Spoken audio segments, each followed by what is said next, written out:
नमस्ते बच्चों। आज हम सभी व्याकरण के अंतर्गत बच्चों अलंकार पढ़ेंगे। अलंकार किसे कहते हैं, अलंकार का मतलब क्या होता है, पहले मैं आपको ये बताती हूँ। अलंकार का अर्थ होता है आभूषण। अलम धनकार को मिला के अलंकार बनता है बच्चों। जिस प्रकार से एक नारी जो है जब सजती है तो वह अनेकों प्रकार के आभूषण पहनती है, तो उससे क्या होता है, उसकी सुंदरता बढ़ जाती है।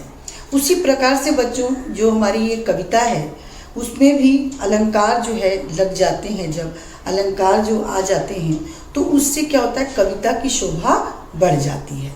तो बच्चों अलंकार से क्या होता है, कविता में बहुत ही रोचकता चमत्कार उत्पन्न होता है, शब्दों के द्वारा भी और अर्थ के द्वारा भी होता है। तो उसे क्या कहते हैं, अलंकार। जितनी ही कुशलता से ये काव्य में प्रयोग किए जाते हैं वैसे ही जो है अलंकार में बढ़ोतरी होती है। तो चलिए बच्चों हम अलंकार को क्या है कैसे है ये पढ़ते हैं। प्यारे बच्चों अलंकार, आज हम अलंकार पढ़ रहे हैं। अलंकार में दो शब्द मिले हुए हैं, अलम धन कार। अलम का अर्थ है भूषण या सजावट। इसी प्रकार अलंकार का शाब्दिक अर्थ होगा आभूषण।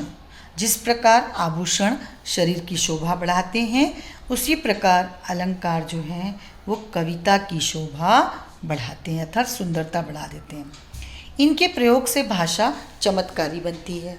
ये भाषा में शब्द और अर्थ की दृष्टि से सौंदर्य उत्पन्न करते हैं। और अलंकार के देखिए दो भेद हैं मुख्यतः।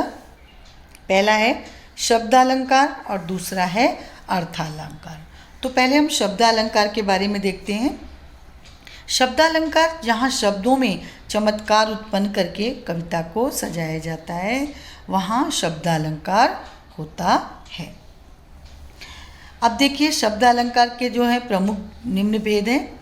जैसे पहला है अनुप्रास अलंकार, फिर यमक अलंकार, तीसरा है श्लेष अलंकार। अनुप्रास अलंकार में देखिए क्या है, जहाँ एक ही वर्ण की आवृत्ति एक से अधिक बार होती है वहाँ अनुप्रास अलंकार होता है। एक ही वर्ण आए बच्चों और वो उसका एक से अधिक बार उपयोग हो तो वहाँ अनुप्रास अलंकार होगा। जैसे मधुर मधुर मुस्कान मनोहर मनुज वेश का उजियाला। यहाँ आप देख रहे हैं म की जो है आवृत्ति वर्ण की बार बार हो रही है, अतः यहाँ पर कौन सा अलंकार आएगा, अनुप्रास अलंकार। अनुप्रास अलंकार के अंतर्गत और भी बहुत सारे उदाहरण आपको मिलेंगे। जैसे आपके पढ़ते आए हैं कि पोथी पढ़ पढ़ी जग मुआ पंडित भयान को। यहाँ पर आप देख रहे हैं कि प की आवृत्ति बार बार होती है। ऐसे ही बहुत सारे हैं जो है आप देखेंगे तो अलंकार अनुप्रास अलंकार के अंतर्गत आएंगे। अब दूसरा देख लीजिए यमक अलंकार। यमक अलंकार जो है किसे कहते हैं, देखिए जहाँ एक शब्द की एक से अधिक बार आवृत्ति हो, यानी एक शब्द की जो है कविता में एक शब्द की एक से अधिक बार आवृत्ति यानी दोहराई गई हो और उसका अर्थ लेकिन क्या होना चाहिए, भिन्न भिन्न अर्थ होने चाहिए, उसके अर्थ अलग अलग होने चाहिए। वहाँ पर क्या होगा, यमक अलंकार होता है।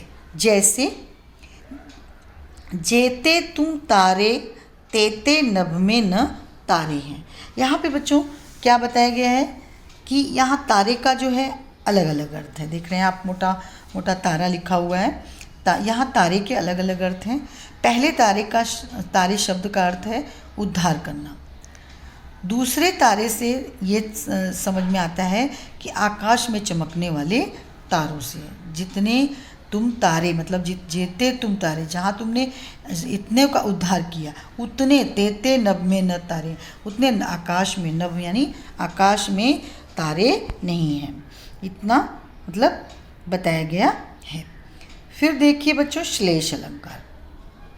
श्लेष अलंकार में जहाँ एक शब्द का प्रयोग एक ही बार हो परंतु उसके अर्थ एक से अधिक हो वहाँ कौन सा अलंकार होता है, श्लेष अलंकार। श्लेष का मतलब होता है बच्चों चिपका हुआ या छिपा हुआ। जब कविता में एक ही शब्द में एक से अधिक अर्थ चिपके हुए हों अर्थात छिपे हुए हों तो वहाँ क्या होगा, श्लेष अलंकार होता है। जैसे उदाहरण के लिए देखिए, जो रहीम गति दीप की कुल कपूत गति सोए, 12 उजियारो करे बढ़े अंधेरो होए। रहीमदास जी क्या कहते हैं आपको, देखिए यहाँ पर कि दीप की जो गति है, दीप की जो गति है वो क्या है, वैसे कुल यानी खानदान का जो कपूत होता है वह उसकी भी वैसी ही गति होती। कैसी, अगर वो अच्छे कार्य करता है उजाला कर देता है यानी बढ़ा देता है। 12 उजियारो करे यानी 12 का मतलब जन्म लेने के बाद वो क्या करता है, वो बढ़ता है। दूसरे में है कि बढ़े अंधेरो हुए। बढ़े मतलब देखो 12 मतलब होता है, एक का अर्थ होता है जन्म लेना और दूसरे का अर्थ होता है जलना। तो और इसी प्रकार बढ़े का अर्थ, एक अर्थ है बड़ा होना और दूसरा है बुझना, अतः यहाँ श्लेष अलंकार उपयोग होता है। तो बच्चों ये जो है बहुत अच्छे जो आपको बताए हैं कि श्लेष 3 अलंकार आपको बताए मैंने, पहले अनुप्रास, दूसरा यमक और तीसरा श्लेष अलंकार। तो बच्चों आज के लिए हम लोग इतना ही पढ़ते हैं और अगली बार हम जब मिलेंगे तो हम अलंकार में अर्थालंकार के बारे में पढ़ेंगे। तो आज के लिए इतना ही, धन्यवाद बच्चों।